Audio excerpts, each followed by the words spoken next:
accompagné de l'ambassadeur de la République sud-africaine en Guinée.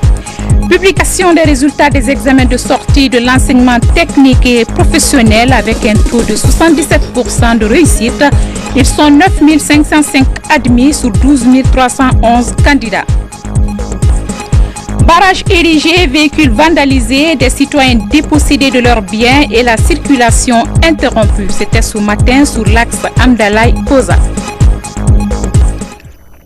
Voilà pour le sommaire, bienvenue à tous. Le président de la République, professeur Alpha Condé, a reçu en audience cet après-midi le président de la société sud-africaine de la téléphonie mobile du groupe MTN Ariba. À cette audience, Sifizo Daben Goua, c'est son nom, était accompagné de l'ambassadeur de la République de Sud-Afrique en Guinée. Compte rendu de l'audience avec Mohamed Lamine Souma de Traoré. L'objet de cette rencontre est de renforcer la coopération entre le gouvernement guinéen et le groupe sud-africain de téléphonie mobile Ariba, MTN. Une coopération déjà très fructueuse avec à la clé la couverture effective des chefs-lieux des 33 préfectures du pays et environ 3 millions d'abonnés. De cette audience que le président de la République, le professeur Alpha Condé, a accordé au président du groupe MTN Ariba. L'objectif de cette visite, c'est d'exprimer à son Excellence, Monsieur le Président de la République, notre engagement à investir en faveur du développement du secteur des télécommunications et du développement des ressources humaines dans le domaine des technologies de l'information et de la communication. Et écouter ses conseils sur des questions qu'il juge utiles où MTN Ariba devrait apporter son appui dans le cadre du développement du secteur des télécommunications en Guinée. Implantée en Guinée le 18 avril 2006, la société Ariba du groupe MTN ne cesse d'accroître ses actions en matière de téléphonie mobile sur toute l'étendue du territoire national. Des investissements qui s'étendent sur le domaine social, notamment en faveur des couches démunies. Notre ambassade est plus engagée en Guinée pour développer les relations économiques entre la Guinée et l'Afrique du Sud. Et la MTN, c'est une grande société en Guinée, une société sud-africaine qui fait beaucoup de projets ici, beaucoup de projets sociaux aussi, dans les domaines de l'éducation, les domaines contribuer dans les systèmes de communication, dans l'éducation aussi, et focus plus grand et en même temps dans les domaines des femmes, spécialement les filles étudiants dans les systèmes scolaires dans la Guinée, parce que la Guinée est très importante dans les programmes de MTN. La société de téléphonie mobile Ariba MTN est sans nul doute l'un des fleurons de l'industrie sud-africaine qui fait de la nation arc-en-ciel un pays émergent. Session de formation ici à Conakry des opérateurs de téléphonie et d'autres acteurs impliqués dans l'utilisation et la commercialisation des nouvelles technologies de l'information et de la communication. L'objectif est d'amener les participants à mieux comprendre le processus de tarification afin de lutter efficacement contre la surenchère dans le secteur des télécommunications. Sekou Fernand Kouma, Sekou Sissoko.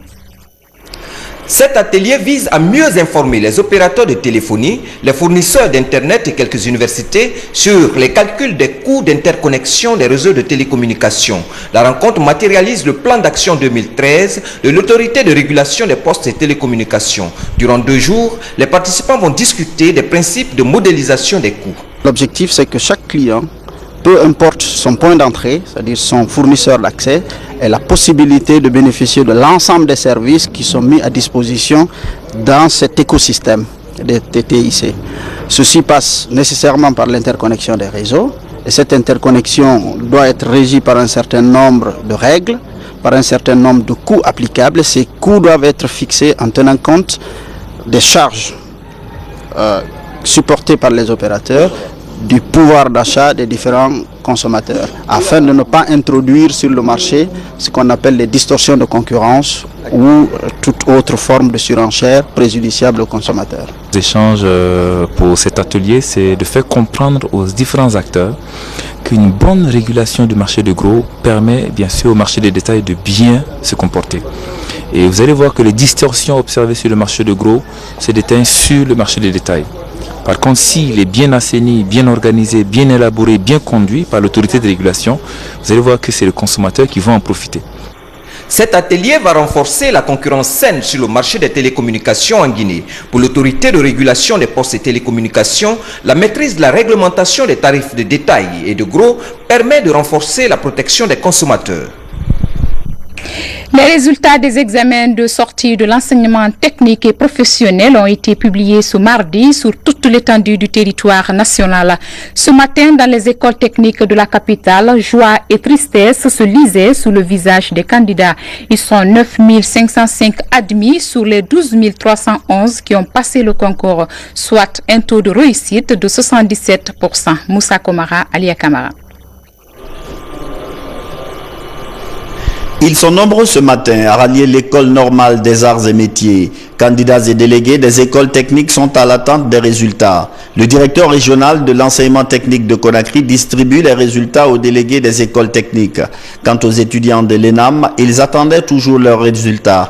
Même scène d'attente à l'école nationale des secrétariats d'administration et des commerces en SAC où les résultats tardaient encore. Finalement, c'est chose faite. Les résultats sont affichés. Chacun tente de trouver son nom. Dans la foulée, Touré Aboubakar trouve son nom. Il est admis avec mention. C'est un sentiment de joie, de satisfaction qui m'anime, puisque 3 ans, c'est pas petit, et la réussite est au bout de l'effort.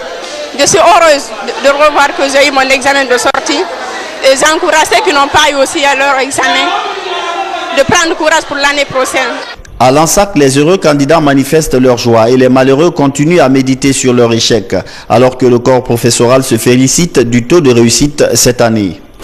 Pour un examen comme celui-là, un examen national qui regroupe pratiquement toutes les écoles d'enseignement technique, et du privé et du public, avec un résultat de 81,49%, je crois qu'on n'est pas en reste. Cette année, il y a eu une très grande amélioration et je félicite aussi les enseignants du système parce que ces enseignants ont vraiment donné corps et âme pour assurer à ces jeunes une formation valable qui peut leur assurer un emploi dans les meilleurs délais. Ces résultats traduisent 3 années d'apprentissage de cours théoriques et pratiques dans les CFP du pays. Autre formation dans ce journal, cette fois-ci à l'intention des directeurs de campagne des partis politiques. Axée sur la technique de gestion de campagne, cette formation vise à renforcer les capacités des directeurs de campagne pour une bonne communication au sein de leur parti. Une initiative de NDI, National Democratic Institute, avec l'appui financier de l'USAID. Gane Yassane, reportage. Cet atelier de 2 jours s'inscrit dans la dynamique de former en technique de gestion les directeurs de campagne des partis politiques. Une rencontre qui devrait renforcer les capacités des directeurs de campagne pour une bonne conduite pour les prochaines campagnes électorales en Guinée. Organisée par le NDI, National Democratic Institute, avec l'appui financier de l'USAID, cette concertation a mobilisé les acteurs devant parler au nom des formations politiques en lice. Nous invitons les partis politiques à faire une campagne civilisée, à faire une campagne sur la base donc des projets et les programmes de société et non sur des éléments de subjectivité. Une campagne électorale civilisée ne se fait pas donc sur la base des caractéristiques de pluralité sociale, c'est-à-dire que l'ethnie, la région, la religion ou à partir donc des libéralités. Je pense qu'une chose majeure qu'on a fait, et c'était une réussite, c'est pour travailler pour la bonne démocratie, la bonne gouvernance. On a un projet qui couvre la plupart de la Guinée pour renforcer la capacité de gestion, de leadership. Le représentant du ministre de l'administration du territoire et de la décentralisation a encouragé la classe politique guinéenne à respecter les lois et les dispositions du code de bonne conduite pendant la période des campagnes. La période de campagne électorale doit être une occasion de mobilisation de l'électorat de marketing politique. Ensemble, nous réussirons le pari de faire de la Guinée un pays irréversiblement engagé dans la consolidation de la démocratie. Au terme de cet atelier, les participants auront une meilleure appréciation de la valeur stratégique pour intégrer l'aspect genre dans le financement d'une campagne électorale. L'actualité à l'intérieur du pays avec les préparatifs des festivités du 2 octobre à Zérekore. À 2 mois de la célébration, le ministre de l'administration du territoire s'est entretenu avec les membres de la commission d'organisation. Entre autres sujets débattus à cette rencontre, l'élaboration du budget des festivités et l'état d'évolution des travaux de construction des infrastructures. Compte rendu, Mohamed Lamine Camara.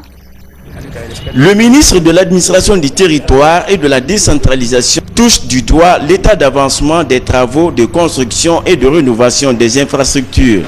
Des chantiers dont les travaux sont exécutés aujourd'hui à 75%. À 2 mois de cette fête d'indépendance, le ministre Condé confère avec la commission d'organisation. Les entretiens portent sur l'élaboration du budget des festivités du 2 octobre. Il s'agit cette fois-ci pas des infrastructures, mais de la festivité elle-même. C'est quoi la fête? Il y a les défilés et autres, mais il faut trouver où manger, il faut trouver où dormir. Et tout ce beau monde qui va venir de Conakry et d'autres préfectures de la Guinée, qui sait, peut-être même de l'extérieur, il faut qu'on soit prêt. L'engagement est pris par la commission d'organisation de tout mettre en œuvre pour réaliser le travail qui les interpelle d'ici le jour J. La leçon qu'on tire, c'est que ça a été une occasion pour qu'on se connaisse tous, voilà, les membres des différentes sous-commissions, les membres de la commission nationale, voilà, et je pense que le message a été reçu et nous allons y travailler là-dessus. À Zérekore, les autorités entendent éviter les défaillances constatées le 2 octobre 2012 à Boké. Ce 55e anniversaire de l'indépendance nationale est un défi à relever. Restons toujours en Zérekore pour parler de cette assistance du gouvernement aux blessés des affrontements intercommunautaires. En plus des soins gratuits dont bénéficient les victimes, un important lot de médicaments et consommables vient d'être convoyé pour assurer la continuité des soins dans les structures de santé. Sourdo Keïra signe ce reportage.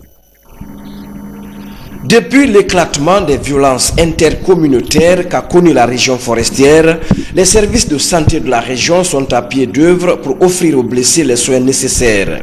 Pour améliorer cette prise en charge médicale, le gouvernement, à travers sa centrale d'achat de médicaments, la pharmacie centrale de Guinée, remet de nouveaux lots de médicaments et consommables à l'hôpital régional de Zérekore. Je vous dis en toute honnêteté, en médicaments, en consommables et en soluté, nous avons eu suffisamment. Et aujourd'hui, au niveau de l'hôpital régional de Zérekore, la disponibilité des médicaments et des consommables ne fait pas défaut pour la prise en charge des malades. Cette assistance traduit l'attention des autorités du pays à l'endroit des différentes victimes de ces événements. Le geste réjouit les bénéficiaires. Quand j'arrivais ici, je parlais à peine. Mais grâce aux soins que j'ai reçus aujourd'hui, Dieu merci. Nous remercions le gouvernement pour l'assistance médicale en notre faveur. Ce élan de solidarité du gouvernement et de l'ensemble des institutions humanitaires devrait encourager les populations de Zérekore à renoncer définitivement à la violence pour faire face au développement intégré de leur localité. Ce mardi, l'axe Kozam-Dalai a été paralysé presque toute la journée. Tôt le matin, des jeunes manifestants ont contraint des automobilistes à rebrousser chemin. Des barricades ont été érigées à certains niveaux et des véhicules vandalisés selon certains témoignages. Dans l'après-midi, ces jeunes occupants de la voie publique ont dépossédé plusieurs citoyens de leurs biens, notamment sous la T2. Suite donc à cette manifestation sur l'axe Amdalaï-Koza, la circulation a été interrompue sur le tronçon, créant d'énormes embouteillages sous l'autoroute Fidel Castro et la Corniche Nord. Abdul Aziz Baldé, Moussa Bangora, explication. L'axe Koza-Bambeto-Amdalaï paralysé par les jeunes manifestants. Les automobilistes et autres usagers de cette voie sont tous sur l'autoroute Fidel Castro et sur la Corniche Nord. Conséquence, d'énormes bouchons sont créés sur ces deux axes toute la journée. On a fait au moins 30 minutes, 40 minutes, ça fait une heure de temps. On a ici, oui, ça bouge pas. Le problème de l'électricité, c'est pas aujourd'hui ça peut arranger. Il faut que les Guinéens sachent que c'est pas un jour pour pouvoir arranger le problème de l'électricité. Mais néanmoins, il faut avoir un peu du temps. Certains passagers sont descendus des taxis, bus ou autres magbana pour faire le reste du trajet à pied. J'étais dans l'embouteillage, je suis descendu. Ça fait plus de 30 minutes, je suis en train de chercher le taxi, je n'ai pas pu m'embarquer d'abord. Le monde est en train de souffrir avec les embouteillages tout le temps. Si ça ne va pas de l'autre côté, on est obligé de marcher. C'est déplorable. Si chaque fois il y a quelque chose, d'un côté il y a un blocus, vous voyez, ici la circulation est faible.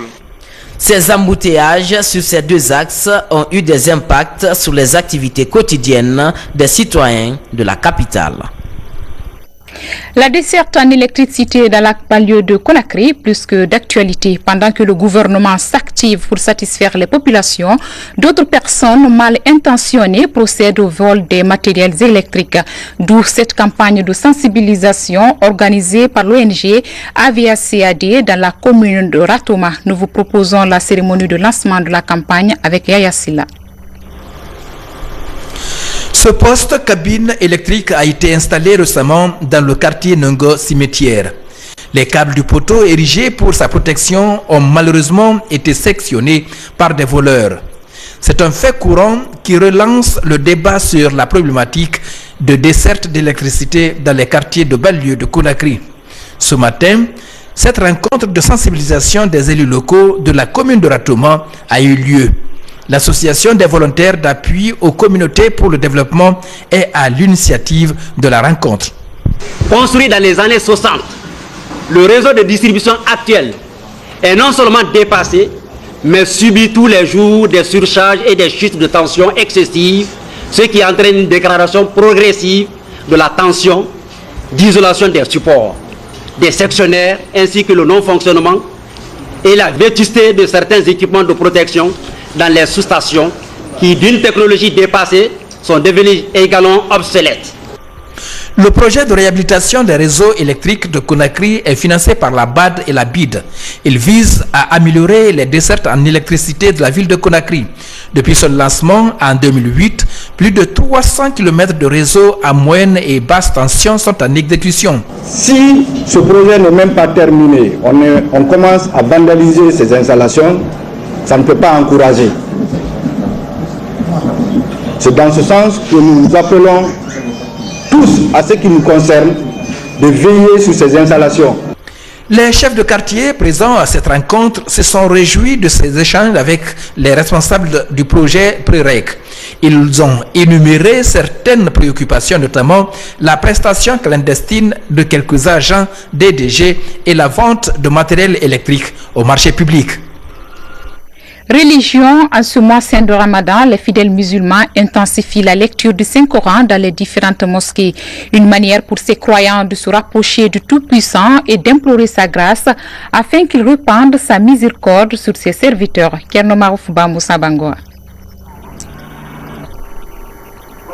En ce mois de pénitence et de pardon, les fidèles musulmans multiplient les actes de foi pour se rapprocher de Dieu. Dans les différentes mosquées, nombreux sont ceux qui se retrouvent après les prières de la journée pour lire et interpréter le livre sacré de l'islam. Selon les écrits saints, le premier verset du Coran révélé au prophète Mohammed, paix et salut sur lui, ordonne de lire au nom du Seigneur. Lire le Saint-Coran en ce mois saint du Ramadan, c'est chercher la bénédiction du Tout-Puissant Allah, de lire correctement les versets. Elay Saïkou Diallo est imam à la mosquée de Amdalaï 1. Chaque Ramadan, il s'entoure de jeunes pour approfondir leur connaissance du Coran. Le mois du Ramadan est le mois le plus béni. C'est pendant ce mois que le Saint-Coran est apparu. Ces 10 derniers jours de jeûne, les foyers de lecture s'animent davantage. Les croyants profitent de ce mois béni pour se rapprocher de leur Créateur tout-puissant, Allah. Dans l'actualité africaine, le Mali a connu une élection apaisée le dimanche dernier.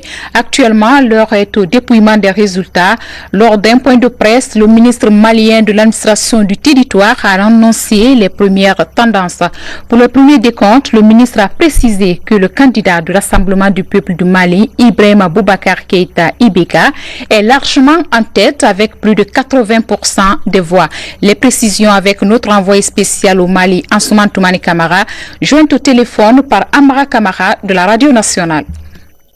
Ce qu'il faut retenir de cette conférence de presse avec le ministre de l'administration du territoire, c'est la proclamation de certains résultats que le ministre a donné, c'est-à-dire qu'ils sont à hauteur du détriment des résultats généraux. Et selon le ministre de l'administration du territoire et de la décentralisation du Mali, le candidat du RPM, c'est-à-dire le Rassemblement du peuple du Mali, Ibrahima Boubacar Keïta, arriverait largement en tête avec plus de 50% de voix exprimées. Il est suivi de Soumaïla Kissé de l'URD et de Draman Bandele qui a été présenté par l'ancien parti au pouvoir au Mali, l'ADEMA. Le taux du dépouillement, c'est le pierre qui est déjà fait, mais il promet que dans 70 heures, tout sera bouclé à Bamako ici. Et il a aussi donné le taux de participation à ces élections parce qu'il a vraiment salué la mobilisation des Maliens qui se chiffre à plus de 53,5% de taux de participation. Donc, à cette allure,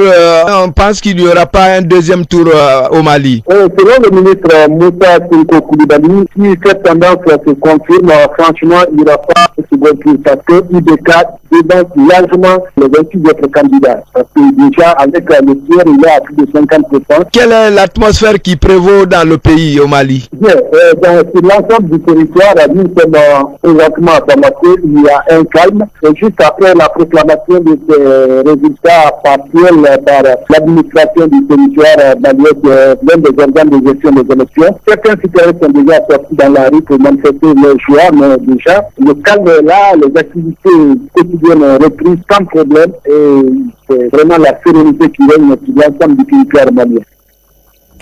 D'une élection à une autre, au Togo, après la proclamation des résultats des élections législatives lundi soir, l'opposition conteste la victoire annoncée du parti au pouvoir. Commentaire et images à ITV. 48 heures après le vote, l'heure des résultats.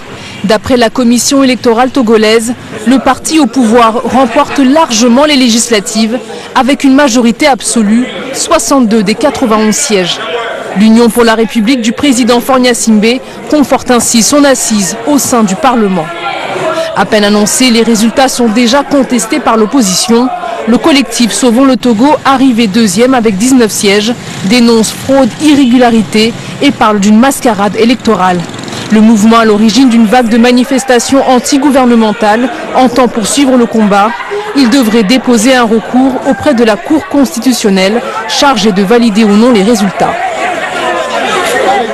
Par ailleurs, Israéliens et Palestiniens ont repris à Washington leurs négociations directes gelées depuis 3 ans sous l'égide des États-Unis qui les ont exhortés à trouver un compromis raisonnable pour la paix. Les images sont commentées par nos confrères de AITV. C'est une image symbolique. Israéliens et Palestiniens assis à la même table à Washington. Arrivés un peu plus tôt dans la journée, la ministre israélienne de la Justice et le négociateur en chef palestinien ont dîné ensemble hier soir pour marquer la rupture de jeûne du Ramadan. L'objectif, relancer le processus de paix. Dans le passé, nous avons négocié, tout est encore possible.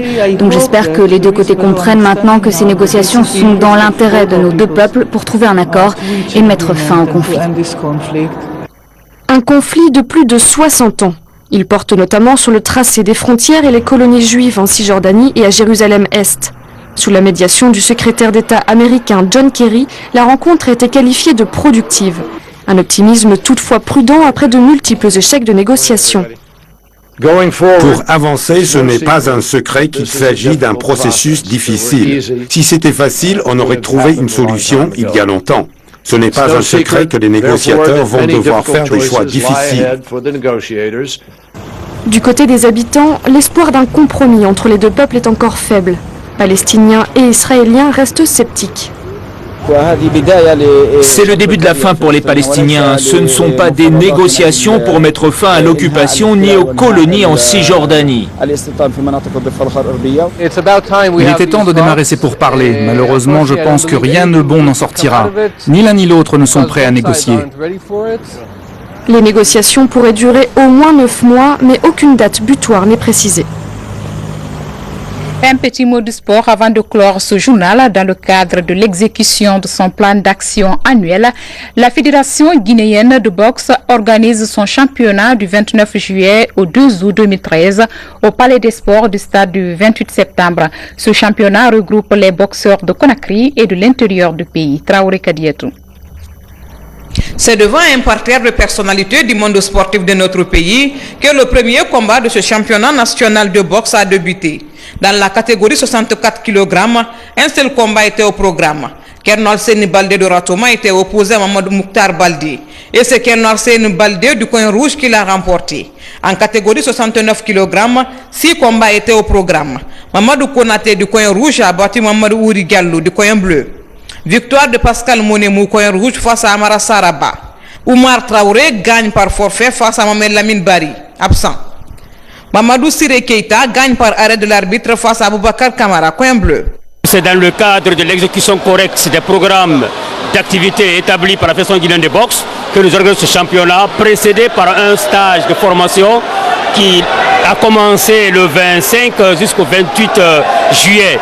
Et après ce stage, maintenant nous sommes dans le championnat aussi qui a commencé aujourd'hui 29 jusqu'au 2 août. C'est une réorientation du sport guinéen qui veut que nous quittons de la simple pratique du football à la diversification de l'ensemble des disciplines sportives. La logique de la boxe, il n'y a pas à sous-estimer son adversaire. La boxe, c'est la boxe. Quand on dit times, il faut boxer. Si tu ne boxes pas, on te boxe. A rappelé que des boxeurs venus de Zérékouré et de Bofa ont pris part à ce championnat national de boxe qui se poursuit tous les jours jusqu'au 2 août au Palais des Sports du 28 septembre. Voilà, mesdames et messieurs, c'est la fin de cette édition. Un grand merci à vous qui nous suivez à travers le monde et très bonne suite de programmes télévisés.